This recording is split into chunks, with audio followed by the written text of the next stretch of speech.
এই বাড়িতে কেউ আছে? কি রে চাকরানির বাচ্চা, কথা শুনতে পাচ্ছিস না? মামুনি, আপনি আমাকে বাড়িতে? হ্যাঁ, আমি তোদের বাড়িতে, আর আমাকে আসতে তুই বাধ্য করেছিস। কেন? আমি আবার কি করলাম? এমন ভাব ধরতেছিস মনে হয় তুই কিছু জানিসই না। কালকে বাবা তোকে বারবার বলেছে না সকাল সকাল আমাদের বাসায় চলে আসতে, বাসায় মেহমান আসবে। আমার কইছিল আমার শরীরটা রাতের থেকে খুব খারাপ, কাশি আসতেছে, পায়ে ব্যথা, হাঁটতে পারি না। কিন্তু কি এগুলো আমরা বুঝি না? না কাজে না যাওয়ার জন্য ধান্দা, তাই না? আপনি এসব কি কইতেছেন? আমি অসুস্থ ভান করে কাজে যাবো না কেন? আমার সত্যি কালকে রাতের থেকে শরীরটা খুব খারাপ। আমি এত কিছু শুনতে যাই না, তুই এক্ষুনি আমার সাথে যাবি। চল, এই মুহূর্তে চল আমার সাথে। না, আমার মা কোথাও যাবে না। তাহলে কি বাড়ির সব কাজ তুই করবি? আমি করব মানে? আমি কি আপনার বাড়ির চাকর নাকি? হ্যাঁ, তুই চাকর, আর চাকরানির ছেলে তো চাকরি, এটাই তো স্বাভাবিক, তাই না?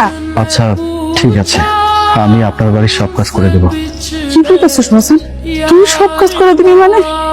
তোরে আমি এত কষ্ট করে লেখাপড়া শিখাইতেছি কি এই সমস্ত কাজ করার জন্য? লেখাপড়া কইরা বড় অফিসার হবি, আমার স্বপ্ন পূরণ করবি। ওই যে কথায় আছে না, উজোর আবার চিত হয়ে শুয়ে থাকার শখ, ছেঁড়া কাঁথা শুয়ে লাখ টাকার স্বপ্ন দেখতেছিস, তাই না? চাকরানির ছেলে আবার হবে বড় অফিসার। শোনেন, মানুষ পারে না এমন কোনো কাজ নেই, চেষ্টা করলে সবকিছুই সম্ভব। বড় অফিসার হবি? বড় অফিসার হতে কত পর্যন্ত পড়ালেখা করতে হয় তোর জানা আছে? আর ওই পড়ালেখা করতে কত টাকা খরচ হয় তাও তো মনে হয় জানা নেই।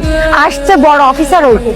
যত টাকাই লাগুক, যত কষ্টই হোক, আমি হাজার কষ্ট করে হইলেও আমার পোলার লেখাপড়া শিখাবো। পরে লেখাপড়া শিখাই আমি বড় অফিসার বানাবো, আর এটাই আমার স্বপ্ন। আল্লাহ জান ততদিন আমার বাঁচায় রাখে, আমি যেন মইরা না যাই।